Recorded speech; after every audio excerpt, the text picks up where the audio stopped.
The old lighthouse keeper, Silas, squinted at the churning gray sea. He'd seen 1,000 storms lash against the craggy cliffs. But this one felt different. The wind howled like a banshee, and the waves crashed against the rocks with a ferocity that rattled the very bones of the lighthouse. He adjusted his thick wool cap, the salty spray stinging his weathered face. Suddenly, a flash of lightning illuminated a small sailboat, tossed about like a toy in the monstrous waves. Silas grabbed his binoculars, his heart pounding in his chest.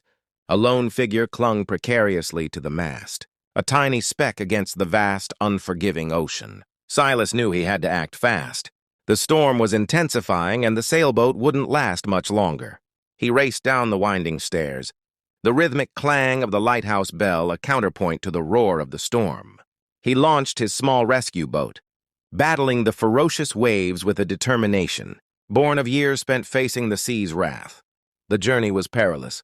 Waves crashed over the boat, threatening to capsize it. But Silas, guided by the unwavering beam of his lighthouse, pressed on. He finally reached the stricken sailboat, finding the young woman clinging to the mast, her face pale with fear and exhaustion. He hauled her aboard, wrapping her in a thick blanket. The return journey was even more treacherous, but Silas, fueled by adrenaline and a deep sense of responsibility, navigated the storm with skill and courage.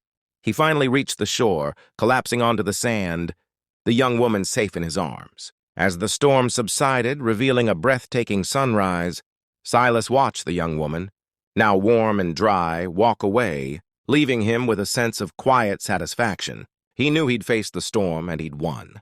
The lighthouse, his faithful companion for so many years, stood tall against the calming dawn, a silent sentinel against the relentless sea.